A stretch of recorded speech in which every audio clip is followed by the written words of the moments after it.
इसको देखते ही आपके माइंड में तुरंत आना चाहिए ये आइडेंटिटी हमने कहाँ पढ़ी थी, कहीं तो पढ़ी थी और पढ़ाई भी गई थी आपको अच्छे से। अगर आपने फैक्टराइजेशन का लेक्चर देखा होगा तो उसमें बेटा मैंने आपको एक एक आइडेंटिटीज के बहुत सारे क्वेश्चन कराए हुए हैं और बहुत ही बेहतरीन और शानदार क्वेश्चन आप कह सकते हो मैंने कराए हुए हैं, पर आप उसको एक बार देखी तो ठीक है, आपने टाइम निकालिए पढ़ाई के लिए, उसको देखिए ध्यान लगाकर। देखने का तरीका भी क्या है बेटा, मैंने 10 बार बताया आपको।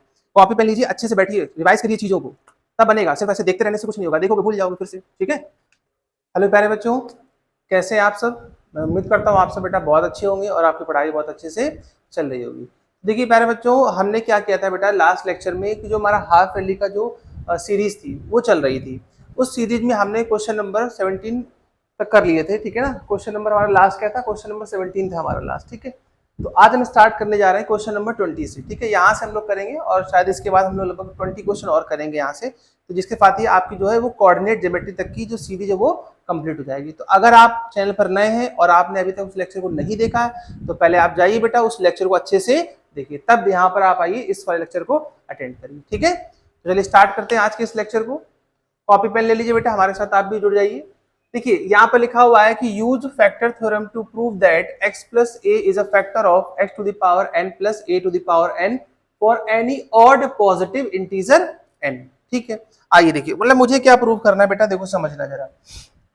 मुझे ये प्रूव करना है कि x प्लस ए जो है बेटा वो इसका क्या हो रहा है, फैक्टर हो रहा है। और फैक्टर कब हो रहा है कि जब ये एक पॉजिटिव इंटीजर है। कैसा इंटीजर है, पॉजिटिव इंटीजर है। देखो समझना थोड़ा सा यहाँ पे, क्या देखिएगा। तो मैंने क्या किया कि मैंने इसको लेट कर लिया, मैंने ऐसे सिखाया था आपको क्वेश्चन करना। आपने क्या लेट किया कि इसको देखिए ये इसका फैक्टर है, तो पॉलिनोमियल क्या हुआ हमारे पास, polynomial of x equal to हो गया x to the power n plus a to the power n। यही तो होता है पॉलिनोमियल, होता है कि नहीं होता।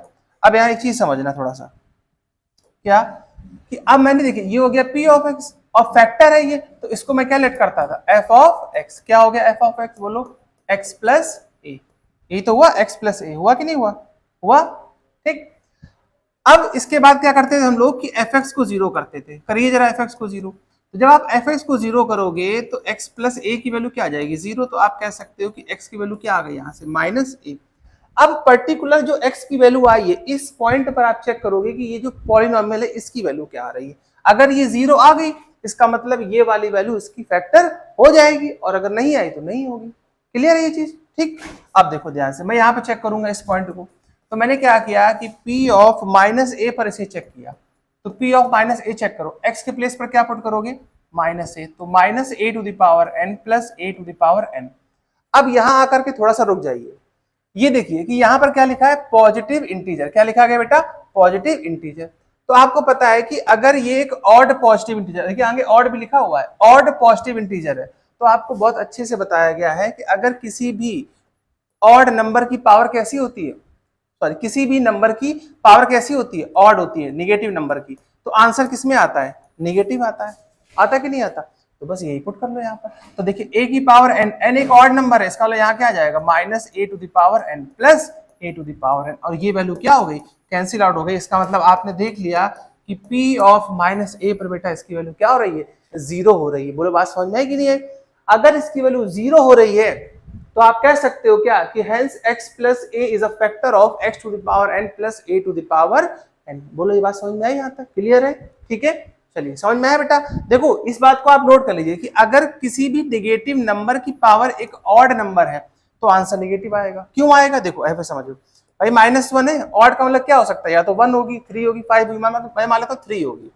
तो माइनस वन और माइनस वन, तो माइनस और माइनस क्या हो गया, प्लस, इनटू फिर से करोगे तो क्या आ जाएगा, माइनस आ जाएगा, समझे। और अगर यही पावर इवन होती तो आंसर किसमें आता, पॉजिटिव आता। क्लियर है बात, ठीक है, कोई दिक्कत तो नहीं इसमें किसी को। चलिए बहुत अच्छी बात है। आइए नेक्स्ट क्वेश्चन देखते हैं। अब यहाँ से पॉलिनोमियल के कुछ एमसीक्यू हमारे पास है, अच्छे अच्छे एमसीक्यू लिए जो आपके एग्जाम में पूछे जाते हैं, और आप खुद देखिएगा आपके पेपर में बेटा इन्हीं से ही क्वेश्चन आएगा, ठीक है। इसलिए इसको करना बहुत जरूरी है, कंपलसरी है। और आपके जो भी फ्रेंड्स हो क्लास 9 किसी भी स्कूल में हो, आप कहीं भी रहते हो, आप उन तक इस वीडियो को जरूर शेयर करें, ठीक है बेटा। आइए देखिए, क्या आपसे पूछा गया है कि √3 is a polynomial of degree. आपसे पूछा गया कि जो √3 जो पॉलिनोमियल है इसकी डिग्री क्या होगी। अब आप यहां देखो, तो आपको एक बात पता है कि जो √3 है बेटा ये कैसा पॉलिनोमियल है, तो आप कहेंगे ये तो मुझे पता है, ये कांस्टेंट पॉलिनोमियल है। कैसा है, कांस्टेंट पॉलिनोमियल है कि नहीं, कांस्टेंट पॉलिनोमियल। और अगर आप देखो बहुत ध्यान से तो क्या √3 अकेला लिखा हुआ है? आप कहेंगे नहीं, अकेला कहाँ है, देखो क्या लिखा हुआ √3 के साथ, यहाँ लिखा हुआ x⁻0। क्यों? क्योंकि किसी की पावर 0 तो वैल्यू क्या होती है, 1 होती है, तो आंसर क्या आ गया √3। तो आपने देखा कि x की पावर क्या है बेटा, 0 है, और जो पावर होती है वही क्या होती है, उसकी डिग्री होती है, हाईएस्ट पावर। इसका मतलब इसका आंसर क्या हो जाएगा, ऑप्शन नंबर डी। ठीक है, इसको अच्छे से याद कर लीजिए कि अगर कहीं भी कांस्टेंट पॉलिनोमियल आपको दिया जाता है तो कांस्टेंट पॉलिनोमियल की जो बेटा डिग्री होती है वो क्या होती है, 0 होती है। क्यों होती है वो मैंने आपको एक्सप्लेन कर दिया। ठीक है, चलिए नेक्स्ट क्वेश्चन की तरफ नोट करते रहिए कॉपी में अपनी। आइए नेक्स्ट क्वेश्चन है कि degree of the zero polynomial, कि जीरो पॉलिनोमियल की डिग्री क्या होती है। अब ये जीरो पॉलिनोमियल मैंने आपको बताया था कि बेटा जीरो पॉलिनोमियल क्या होता है, कि एक ऐसा टर्म जो सिर्फ और सिर्फ जीरो को कंसीडर करता है या जीरो को कंसिस्ट करता है, उसे हम लोग क्या कहते हैं, जीरो पॉलिनोमियल। और जीरो पॉलिनोमियल की डिग्री जो होती है बेटा वो क्या होती है, नॉट डिफाइंड होती है। क्लियर है ये बात, सभी को अच्छे से नोट कर लेंगे अपनी कॉपी में नोट पॉइंट बना करके। आइए नेक्स्ट क्वेश्चन भी देखते हैं। आपसे कहा गया है कि if this polynomial is divisible by x + 1 then find the value of k।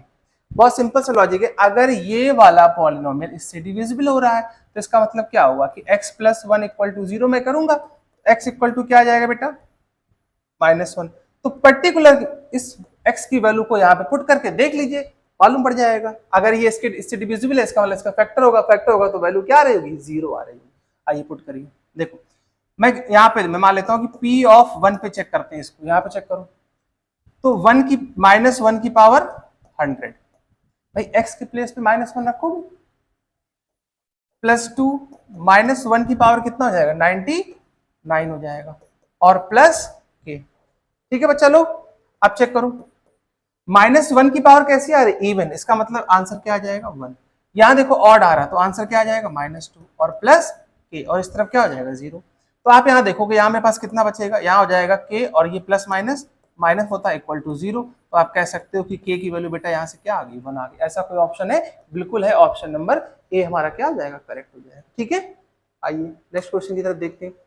The zeros of the polynomial, ये पॉलिनोमियल दिया गया, आपसे पूछा गया कि इसके जीरोज क्या होंगे। तो चलिए पॉलिनोमियल मुझे निकालना है, तो तरीका क्या होता है, तरीका ये होता है कि हम लोग p ऑफ x को 0 कर देते हैं, करते हैं 0, p ऑफ x को कर दो 0। तो कैसे लिखोगे बोलो, आप लिखोगे बेटा 3x² - 1 = 0, तो 3x² = कितना आ जाएगा, 1। तो यहाँ से x² की वैल्यू कितनी आ गई, 1/3। आप जब करोगे तो ये स्क्वायर रूट हो जाएगा, तो स्क्वायर रूट होगा तो आंसर किस में आएगा बेटा, आंसर आपका आएगा प्लस एंड माइनस 1/√3। ठीक है, यानी x की एक वैल्यू जो होगी वो पॉजिटिव होगी और एक वैल्यू क्या होगी, नेगेटिव होगी। तो ऐसा ऑप्शन कहाँ मिल रहा है मुझे, ऑप्शन नंबर डी में मिल रहा है। क्लियर, आइए नेक्स्ट क्वेश्चन भी देखते हैं। देखिए बहुत ही प्यारा है, बहुत ही इंटरेस्टिंग क्वेश्चन। ठीक है, हाँ इसको बेटा स्टार कर लीजिएगा, अच्छा क्वेश्चन, 2 स्टार तो दे ही दो एटलीस्ट इसको। ठीक है, देखो समझना थोड़ा यहाँ से। क्वेश्चन में कहा गया है कि if x/x + y/x = -1 where x, y is not equal to 0 then find the value of x³ - y³। अब इसके लिए तो पहले फॉर्मूला पता होना चाहिए।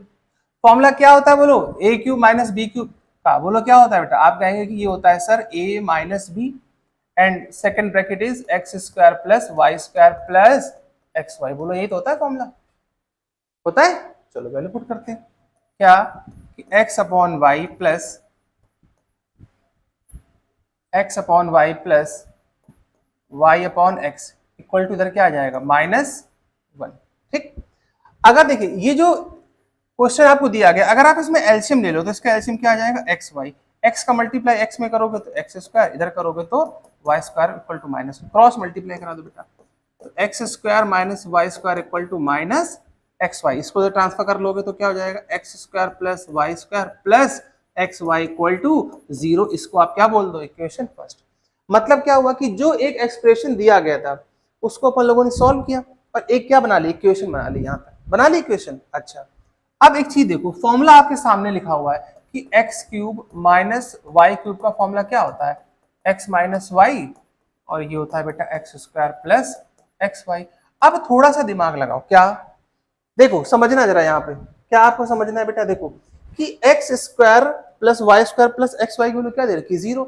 मतलब इसकी वैल्यू तो 0 है ना, समझे, और जब इसकी वैल्यू जीरो तो कंप्लीट आंसर भी क्या आ जाएगा जीरो, क्योंकि आप जीरो का किसी भी मल्टीप्लाई करो तो आंसर क्या आता है जीरो आता है। तो ऑप्शन नंबर सी हमारा बिल्कुल सही हो जाएगा। समझ में आ रहा है सभी को?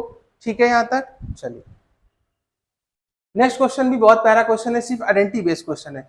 आपको पता है कि अगर आपको ये वाली वैल्यू चाहिए तो इसको देखते ही आपके माइंड में तुरंत आना चाहिए ये आइडेंटिटी हमने कहाँ पढ़ी थी, कहीं तो पढ़ी थी और पढ़ाई भी गई थी आपको अच्छे से। अगर आपने फैक्टराइजेशन का लेक्चर देखा होगा तो उसमें बेटा मैंने आपको एक एक आइडेंटिटीज के बहुत सारे क्वेश्चन कराए हुए हैं और बहुत ही बेहतरीन और शानदार क्वेश्चन आप कह सकते हो मैंने कराए हुए हैं। पर आप उसको एक बार देखिए तो, ठीक है, अपने लिए टाइम निकालिए पढ़ाई के लिए और उसको देखिए ध्यान लगाकर। देखने का तरीका भी क्या है बेटा, मैंने 10वीं बार बताया आपको।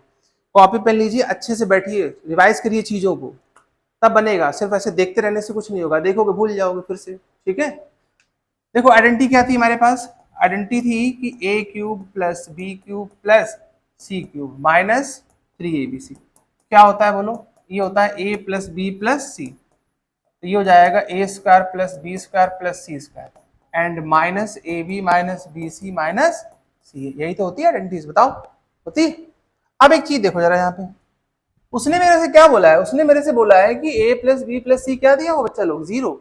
अब मुझे ये बताओ अगर ये वाली वैल्यू जीरो है तो जीरो का मल्टीप्लाई आप किसी में भी करो आंसर क्या आएगा जीरो। तो मैं ये कह सकता हूं यहां से कि a cube plus b cube plus c cube minus 3abc की वैल्यू क्या हो जाएगी जीरो, हो गई जीरो।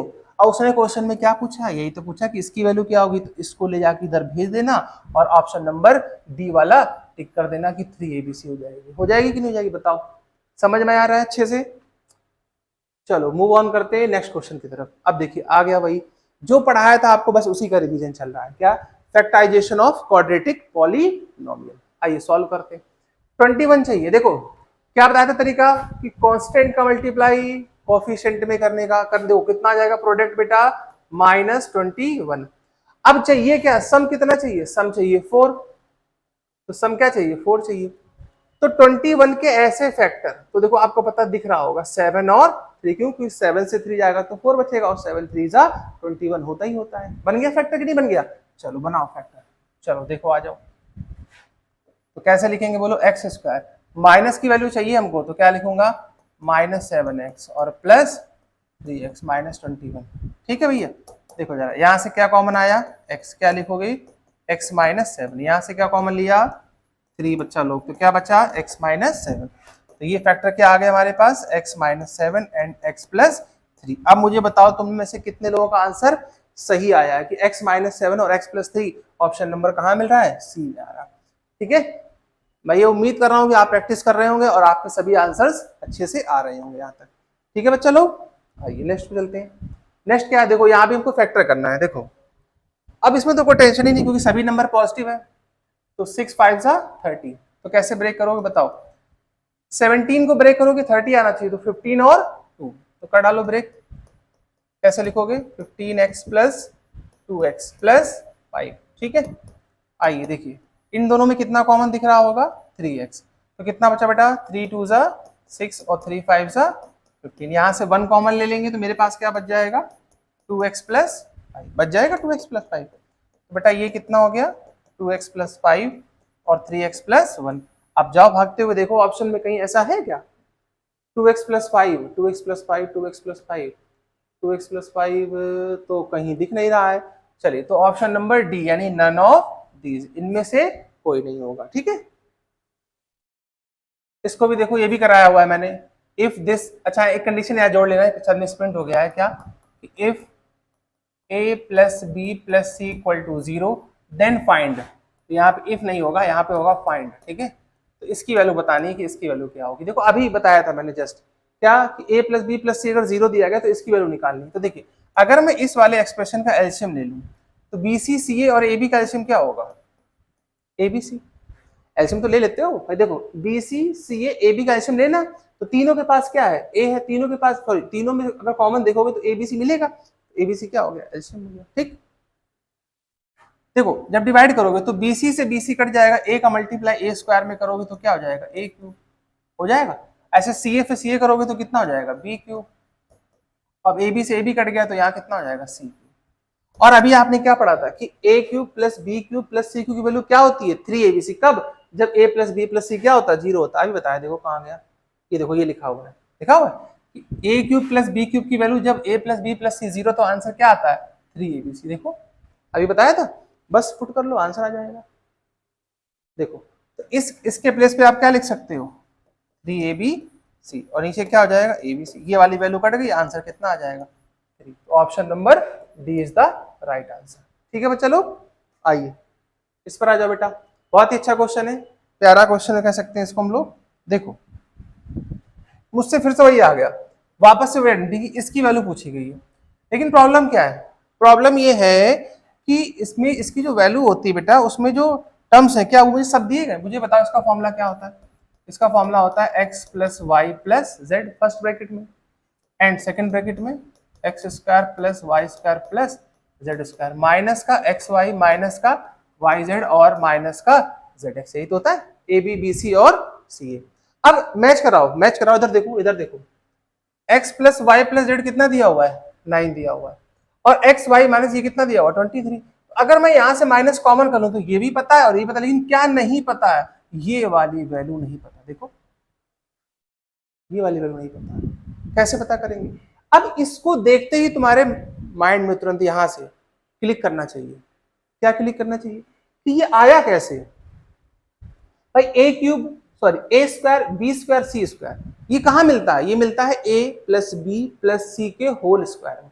क्या होता है formula, a square plus b square plus c square plus 2 common कर लो तो ए बी बी सी और सी ए, पढ़ाया था, ठीक है, याद भी होगा तुम्हें।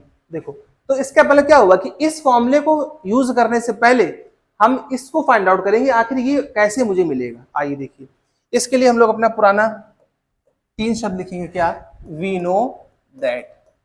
लिखना पड़ता है बेटा, भले तुम्हें ना पता हो, पर हम जानते हैं कि वी नो दैट क्या।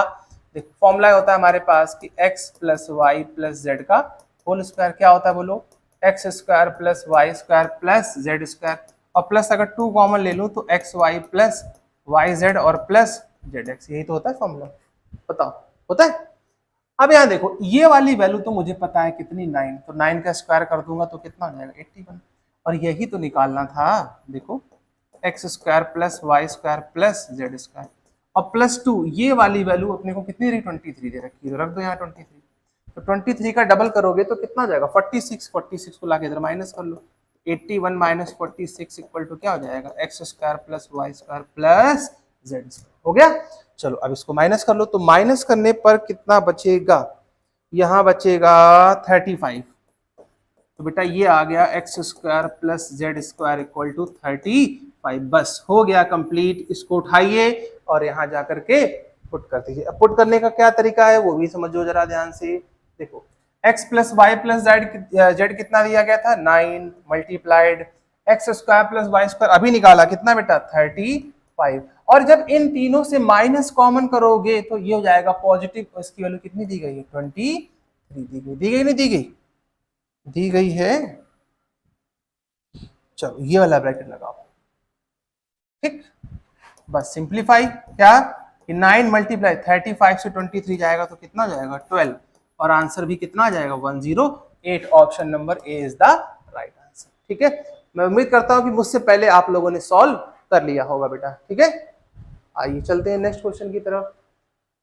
अब आते हैं लीनियर की तरफ। देखो लीनियर वाला समझो, उसने क्या कहा है कि if x equal to this and y equal to k is the solution of the equation then find the value of k, तो k की वैल्यू क्या होगी। देखिए अगर जिन्होंने लीनियर का लेक्चर देखा होगा तो वहां मैंने ये बात आपको समझाई थी कि अगर कभी भी आपको x और y की वैल्यू दी जाती है जो कि उस इक्वेशन पे या उस लाइन पे लाई करती है, तो बहुत सिंपल सा लॉजिक, आप x के प्लेस पर x की वैल्यू और y के प्लेस पर y की वैल्यू को पुट कर दो, आपका आंसर आ जाएगा बेहतरीन तरीके से। ठीक है, देखो इक्वेशन क्या है, इक्वेशन बना लेते हैं। देखो इक्वेशन लिखी गई है कि 3x माइनस 5y और माइनस 7 इक्वल टू 0।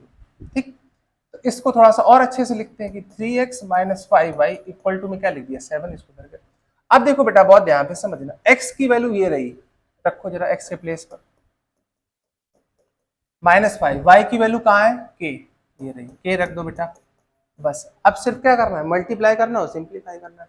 3 2 जा 6, 3 1 जा 3, और ये 5k इक्वल टू 7, सिंप्लीफाई करोगे तो ये कितना बचेगा 6k, सॉरी 6k कह रहा हूँ, ये बच जाएगा कितना 1 मतलब k बचेगा, ठीक है। तो यहाँ से k की वैल्यू कितनी आ जाएगी 10। ठीक, सिंपल था ये, कोई दिक्कत तो नहीं किसी को। चलें आगे चलते हैं, आइए नेक्स्ट क्वेश्चन क्या है कि express each of the following in form of ax plus b y plus c. एक मैं बता देता हूं, आप बाकी करिएगा। देखिए कि मुझे इन सबको एक्सप्रेस करना है किसमें, ax plus b y plus c equal to 0। ये क्या है बेटा, ये है standard form of linear equation in two variable का, है कि नहीं है। चलो पुट करते हैं। पहला क्या है, x इक्वल टू 6 है, तो x के प्लेस पे x लिख दो और a की वैल्यू क्या होगी 1। क्या यहाँ y है, नहीं है, तो 0 हो गया। और c की वैल्यू, c को इधर लाओगे तो कितना हो जाएगा -6, ये आपका हो गया है। उसने कहा कि इंडिकेट करो कि a और b क्या होंगे, इंडिकेट करो कि a और b क्या होंगे। यहाँ देखो बेटा a की वैल्यू क्या हो गई 1 हो गई, यहाँ देखो b की वैल्यू क्या हो गई 0 हो गई कि नहीं हो गई। c की वैल्यू देखो बेटा, c की वैल्यू कितनी हो गई -6, तो हमने कर दिया है इंडिकेट। अब बाकी दो को करेंगे आप इंडिकेट, ठीक है, करिए बताइएगा हो गया मेरे से, ठीक है। आ जाओ, उसने कहा कि चेक करो कि कौन इस इक्वेशन का सॉल्यूशन है। तो बहुत ही सिंपल सा लॉजिक था भाई, इसमें तो कुछ टेंशन वाली बात ही नहीं है। हमको इक्वेशन क्या दे रखी है, हमको इक्वेशन दे रखी है 5x minus 4y equal to 0, यही तो दे रखा है। अगर आप पहला पॉइंट चेक करोगे तो ये रहा x और ये रहा y, यही तो है x और y, पुट कर दो यहाँ पे। तो 5 into 4 minus 4 into 0 equal to, ये 0 कहाँ से आ गया, अच्छा 20 है यहाँ पे भाई, मैं कहूँ 0 कहाँ से आ गया, देखो यहाँ पे 20 लिख लो भाई, ठीक है। ये तो 4 5 जा 20, तो 20 इक्वल टू 20। तो देखो यानी पहला वाला तो क्या हो गया, इसका पॉइंट हो जाएगा, हो जाएगा कि नहीं हो जाएगा पहला वाला। देखो तो मैं कह सकता हूँ कि पहला वाला इसको क्या करेगा, सॉरी पहला वाला इसका क्या हो जाएगा, सॉल्यूशन हो जाएगा। आइए यहाँ पुट करो, देखो जब तुम यहाँ पुट करोगे यहाँ पे तो 4 5 20 तो होगा, लेकिन वो माइनस का होगा, इसका मतलब ये वाला पॉइंट नहीं करेगा। अब यहाँ पुट करो y के प्लेस 4 5 से 20 माइनस और माइनस प्लस, यानी तीसरा वाला भी क्या होगा, इसका सॉल्यूशन होगा, होगा कि नहीं होगा। क्लियर है ये बात। तो यानी कि कौन सा मैं कह सकता हूँ कि first and third is the solution of the given equation. Clear है। आइए नेक्स्ट क्वेश्चन पे चलते हैं। Find 5 different solution of each of the following question, कह रहा है इसके कोई भी 5 डिफरेंट सॉल्यूशन बताओ। चलो देखो कोई भी कर लेते हैं, कौन सा कर लिया जाए, चलो यही कर लेना, तुम लोग कहोगे सर ने आसान आसान करा दिया। देखो अगर मैं इसको सॉल्व करता हूँ, इसको तो इसको कैसे सॉल्व करोगे, इसका एलसीएम क्या आएगा बोलो, इसका एलसीएम आ जाएगा 10। तो 5 से डिवाइड करो कितनी बार जाएगा, 5 2 जा 10 और 2 2 जा 4 प्लस 10 1 जा 10, 3y equal to 3, cross multiply कर लो, 4x plus 3y equal to 30। ठीक, अब देखिए सॉल्यूशन तो किसी का कुछ भी हो सकता है, जो जैसी वैल्यू लेगा उसका वैसे सॉल्यूशन आएगा। मैंने आपको बताया था कि किसी भी लीनियर इक्वेशन के कितने सॉल्यूशन हो सकते हैं, इनफाइनाइट सॉल्यूशन हो सकते हैं, ठीक है ये चीज। चलिए आइए इसको भी सिंप्लीफाई करते हैं। तो 4x इक्वल टू कितना जाएगा 30 माइनस 3y, ठीक है। अब तरीका बताया था मैंने आपको करने का, एक बना लो टेबल इस तरीके से, समझना थोड़ा सा ये चीज, ठीक है। ये हो जाएगा x और ये हो जाएगा y, 1 2 3 4, ठीक है। 5 निकाल लें तो 5 पुट कर देखिए, y की वैल्यू पुट करते जाओ, इधर से कुछ ना कुछ मिलता जाएगा। क्या पुट करें, देखो कुछ ऐसी वैल्यू पुट करो कि कैंसिल आउट हो जाए, वरना पॉइंट वाला भी सही है लेकिन क्यों लिखोगे पॉइंट वाला। क्या पुट करें बताओ, एक काम करते हैं y के प्लेस पर पहले पुट करते हैं 2। तो जब आप y के प्लेस पर 2 पुट करो, 2 3 जा 6 और 30 फिर 6 जाएगा तो कितना बचेगा 24, और 4 6 जा कितना होता है 24, ठीक क्लियर। अब 2 के बाद यहाँ 4 पुट करो, 4 से क्या फायदा होगा कि 4 3 जा 12, तो 12 यहाँ से माइनस करोगे तो कितना बचेगा हमारे पास, 12 माइनस करोगे तो 18, 18 तो डिवाइड होता नहीं है तो पॉइंट में आ जाएगा। तो कोई और वैल्यू लिख लो जरा, और क्या लिखोगे यहाँ पे। अगर मैं यहाँ पर 3 लिखता हूँ तो 3 3 जा 9 भी नहीं होगा, 4 से तो पॉइंट में आ रहा है, ठीक है। 5 पुट करो, 5 3 जा 15, ये भी पॉइंट में आ रहा है।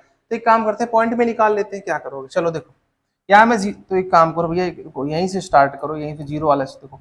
मैंने एक काम किया कि मैंने यहाँ पर पुट कर दिया 0, तो ये 0 हो गया। तो 4 से डिवाइड करो, 4 7 जा 28, 2 कैरी 4 5 जा 20, पहला मिल गया, ठीक है। अब अगला पुट कर दो यहाँ पे, अगला क्या पुट करोगे, अगला पुट कर दो 2। तो जब 2 पुट करोगे तो 2 3 या 6, तो यहाँ कितना आ चुका था 6 आ चुका था। और एक पुट कर दो जो तुम्हें अच्छा लगे, मान लीजिए हमने पुट कर दिया है यहाँ पर 4, तो 4 3 जा 12, क्या बचा 18, तो 4 4 जा 16, 2 कैरी 4 5 जा 20, ठीक है। एंड सो ऑन, ऐसे लिखते चले जाओ, जितने चाहो उतने लिख दो, इनफाइनाइट सॉल्यूशन हो सकते हैं। पर आपको कोई भी 5 लिखने, तो जो तुम्हें अच्छा लगे वो लिख दो, कोई भी 5, जो भी ऐसा आपको अच्छे लगे वो लिख डालो, ठीक है।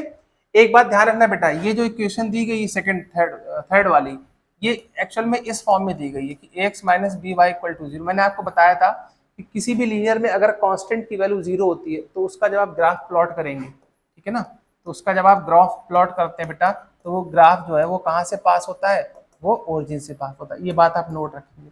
अगर किसी भी लीनियर इक्वेशन में कांस्टेंट की वैल्यू जीरो हो रही है, यानी इसमें कांस्टेंट है नहीं, एक्स एंड वाई है, तो बेटा उसका ग्राफ हमेशा कहाँ से पास करेगा, ओरिजिन से पास करेगा, ठीक है, सही है। बाकी आप पुट कर लीजिएगा, ऐसा कुछ उसमें है नहीं करने के लिए, ठीक है। कैलकुलेशन ये टाइम क्यों खराब करोगे। If x equal to 3 and y equal to 4 is the solution of this, then find the value of k। तो बेसिक है यार, इसमें कुछ है ही नहीं करने के लिए। देखो तो 5 इंटू k, की वैल्यू सॉरी x की वैल्यू क्या दे रखी है 3, रख लो।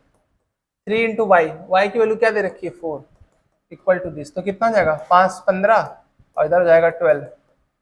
बस माइनस कर लो, कितना आ गया 3, ठीक है। ऐसे बच्चों वाले सवाल भी हो जाते हैं बीच बीच में।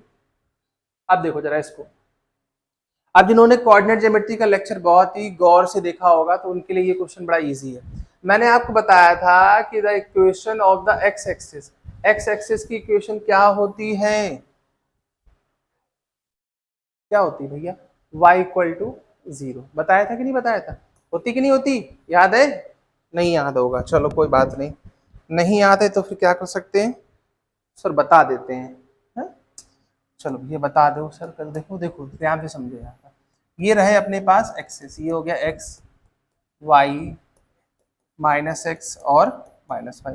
मैंने आपको बताया था इसको आप वाई डैश या इसको एक्स डैश भी लिख सकते हैं, ठीक है, उसमें कुछ भी गलत नहीं है। जहां पर ये एक्सिस मीट करते हैं इस वाले पॉइंट को किस नाम पे जानते हैं, ओरिजिन के नाम पे जानते हैं। अब अगर कोई एक लाइन ऐसी है, स्ट्रेट लाइन, जो सिर्फ एक्स एक्सिस को कट कर रही है, तो अगर ये एक्स एक्सिस को कट करेगी तो इस केस में y की जो वैल्यू हो जाएगी वो क्या हो जाएगी, 0। यानी अगर कोई मुझसे पूछे कि यहाँ पर y का कोऑर्डिनेट क्या है, तो मैं कह दूंगा y का कोऑर्डिनेट क्या है, 0। क्यों, क्योंकि वो तो y को टच ही नहीं कर रही है। अब उल्टा सोच लो, क्या कि अगर कोई एक लाइन, ऐसा समझो, अगर कोई एक लाइन जो है वो एक्स एक्सिस को चाहे वो इधर से करे नेगेटिव पर या पॉजिटिव पर, तो वो कोई आपसे पूछे कि यहाँ पर y क्या है, तो आप कहेंगे y, सॉरी यहाँ पर x क्या है, तो आप कहेंगे x यहाँ पर 0 है। क्यों, क्योंकि वो तो x को टच ही नहीं कर रही, ना पे कहीं भी जो है वो कट कर रही कहीं पर भी। समझ पाए कि नहीं समझ पाए। तो भाई उसने पूछा है कि the equation of x axis की इक्वेशन क्या होती है, तो क्या होती है y इक्वल टू 0। ये ऐसे समझ सकते हो कि x पूछे तो y 0, y पूछे तो x 0। देखो पूछ भी लिया उसने, उसने पूछा कि y एक्सिस की क्या होगी, तो y एक्सिस की क्या हो जाएगी बेटा, x इक्वल टू 0। अभी डिस्कस किया हम लोगों ने, ठीक है। आ जाओ अगले क्वेश्चन पे, क्या है, अ लीनियर इक्वेशन हैज, बहुत सिंपल है, option number c, infinite many solution. अभी डिस्कस किया कि किसी भी लीनियर इक्वेशन के कितने सॉल्यूशन होते हैं, इनफाइनाइट सॉल्यूशंस होते हैं। आइए नेक्स्ट देखते हैं। The graph x equal to 4 is a line. देखो अभी डिस्कस किया था कि अगर x इक्वल टू 4 है बेटा, ऐसा समझना, तो यहाँ कहीं कट कर रहा होगा, ऐसे 4 पॉइंट होगा तभी तो आएगा ये x इक्वल टू 4 वाले पे, बोलो आएगा। तो देखिए अगर ये x इक्वल टू 4 है तो पहले तो ये पैरेलल होगा किसके, y एक्सिस के, ठीक है, और एक इंटरसेप्ट कट कर रहा होगा कहां पर, x पर। तो चेक कर लेते हैं। देखिए option number d, parallel to y axis, बिल्कुल सही है। At the distance of 4 unit from the origin, और कितने, y एक्सिस के पैरेलल है और ओरिजिन से कितने डिस्टेंस पर है, 4 पर है। तो ऑप्शन नंबर डी हमारा क्या हो जाएगा, करेक्ट हो जाएगा, ठीक है। आइए नेक्स्ट पे देखते हैं। पॉइंट दिस, देखो अब आपको पता है कि देखिए इन दोनों का कोऑर्डिनेट सेम होगा, इसका अलग है, ये थर्ड में जाएगा क्योंकि दोनों नेगेटिव है, और ये फिर से इसके सेम आ गया। तो सेकंड एक लाई करेगा, एक लाई करेगा अपना कहां पर, एक लाई करेगा फोर्थ में और एक कर रहा है थर्ड में। ऐसा कोई ऑप्शन है क्या, फोर्थ एंड थर्ड है क्या, नहीं है बेटा। तो ऑप्शन नंबर डी हो जाएगा कि do not lie in the same coordinate, मतलब ये एक ही कोऑर्डिनेट में लाई नहीं करेंगे, ठीक है। अगला देखो पॉइंट -7,0। देखो अगर एक एक्सिस 0 हो रही है, यहाँ पे कौन सी 0 हो रही है, y 0, इसका मतलब ये कहाँ लाई करेगा, ये लाई करेगा x एक्सिस पे, ये किसी कोऑर्डिनेट में लाई नहीं करेगा, समझ रहे हो। ऐसा कोई पॉइंट है, देख लो। देखो ये तो हो नहीं सकते कोऑर्डिनेट वाले। और on the negative direction of y axis, on the negative direction of y axis के on the negative direction of x axis. देखो x वाला कैसा दिया गया, नेगेटिव दिया गया, तो वही लिखेंगे क्या, on the negative direction of the x axis. Clear है। भाई एक्स एक्सिस नेगेटिव में होगा ना, ये एक्स हो गया और माइनस एक्स हो गया, तो -7 यहीं कहीं तो मिलेगा ऐसे, यहाँ पे -7, ये लाइन ड्रॉ कर देंगे। तो वही तो उसने कहा है कि on the negative direction on the of the x axis, x axis के नेगेटिव डायरेक्शन में होगी। क्लियर? आ जाओ बेटा इस पे देखो, the ordinate of every point on the x axis. देखो ऑर्डिनेट का मतलब क्या होता है, देखिए मैंने आपको बताया था कि जैसे दो पॉइंट होते हैं, एक होता है एक्स और वाई। एक्स को किस नाम पे जानते हैं? एब्सिसा के नाम पे जानते हैं। किस नाम पे जानते हैं? एब्सिसा के नाम पे जानते हैं। और वाई को हम लोग किस नाम पे जानते हैं? ऑर्डिनेट के नाम पे जानते हैं। तो अगर एक्स एक्सिस पे चलोगे तो एक्स एक्सिस पे वाई क्या होता है? 0। तो वही उसने पूछा है कि the ordinate of every point on the x axis, तो वो क्या हो जाता है बेटा? हमारा 0 हो जाता है। क्लियर है ये बात? ठीक है, क्या तक समझ में आ रहा है? ठीक, आ जाओ अगले वाले पॉइंट पे आ जाओ। If A, B and the two given point and abscissa of A minus abscissa of B, simple है। देखो abscissa of A, तो देखो A पॉइंट ये रहा, इसकी abscissa क्या है? देखो -2 minus bracket. abscissa of B, तो B की abscissa क्या है? -3। बस इनको सिंप्लीफाई कर लो, तो -2 और ये कितना हो जाएगा? माइनस माइनस प्लस हो जाएगा, तो मेरे पास क्या बचेगा? 1। ऑप्शन नंबर बी हमारा करेक्ट हो जाएगा। ठीक है, अगला देख लो बेटा, the point on which two coordinate axis meet is called. आपको पता है कि जहां पर दो एक्सिस मिलते हैं उसे हम लोग क्या कहते हैं? ओरिजिन कहते हैं। ठीक है, ये चीज। और एब्सिसा किसको कहते हैं? एक्स वाले पॉइंट को क्या कहते हैं? एब्सिसा कहते हैं। ऑर्डिनेट किसे कहते हैं? वाई वाले को कहते हैं। ठीक है, और कोऑर्डिनेट तो आपको पता ही है कि ये जो होते हैं, ये जो 1 2 है ना, 1 2 और ये 3 और 4, इसे हम लोग क्या कहते हैं? इसे हम लोग कोऑर्डिनेट कहते हैं। ठीक, आ जाओ अगला देखो, the area of triangle AOB having the vertex of this. देखो इसको आप बना सकते थे, सिंपल है बेटा। देखो ऐसे समझो जरा, देखिए इसको हमने x ले लिया, इसको y। अब ऐसे समझो, देखो a कॉमा सॉरी a की जो पॉइंट है वो क्या है? 0,6। तो यहाँ कहीं तो मिलेगा a पॉइंट, ये तो ये हो जाएगा 0,6, यानी ये वाली डिस्टेंस कितनी हो गई? 6। भाई 0 है, इसका मतलब क्या हुआ? ये कहाँ मिलेगा? यही तो मिलेगा मुझे। और अगला ओ पॉइंट कहाँ मिल रहा है? ओरिजिन पे मिल रहा है 0,0, और बी मुझे यहाँ मिलेगा 6,0, क्योंकि एक्स एक्सिस पे लाई करेगा, तो ये डिस्टेंस भी कितनी होगी? 6। इसको मिला लो, तो ये क्या बन गया? एक राइट एंगल ट्रायंगल। बोलो बना कि नहीं? राइट एंगल ट्रायंगल बना, राइट एंगल ट्रायंगल, बस खत्म हो गया। तो in right angle triangle AOB, area का फॉर्मूला आपको पता ही क्या होता है? 1/2 बेस इंटू हाइट। तो 1/2 बेस कितना है? 6, हाइट भी कितनी है? 6, ये कितना हो जाएगा? 3। तो कितना बेटा? 6 3 18 यूनिट स्क्वायर। एरिया किस में होता है? स्क्वायर में होता है। अच्छा कोई ऑप्शन है? ऑप्शन नंबर सी, तो 18 स्क्वायर यूनिट। ठीक है मेरे बच्चों, तो देखिए बेटा यहाँ तक आपका जो है वो कोऑर्डिनेट ज्योमेट्री तक का जो आपका हाफ एले का जो मैराथन था वो कंप्लीट हो गया। ठीक है, एक पार्ट पहले अपलोड हो गया था, अब ये सेकंड पार्ट जो है वो आप तक पहुंच रहा है। तो आपका यही काम है बेटा कि आप अपना कॉपी पेन लीजिए, अच्छे से प्रैक्टिस करिए। और आपको अगर वीडियो अच्छा लगता है तो आप कहीं भी रहते हो, किसी भी स्कूल में पढ़ते हो, ठीक है ना, तो आप उन तक इस चैनल को जरूर पहुंचाइए। साथ साथ हमारे 10th का भी लाइव सेशन स्टार्ट हो गए और कंप्लीट सीरीज हम लोग करा रहे हैं 9th और 10th की आपकी इस चैनल पर ट्रिगो एकेडमी में। ठीक है, तो आप लोग अगर चाहते हैं कि आपको अच्छा कंटेंट मिले तो आप लोग सपोर्ट करते रहिए इसी तरीके से। ठीक है, बाकी आप पढ़ते रहिए, एंजॉय करिए, कोई प्रॉब्लम हो तो पूछते रहिए। मिलते हैं नेक्स्ट लेक्चर, तब तक के लिए थैंक यू सो मच।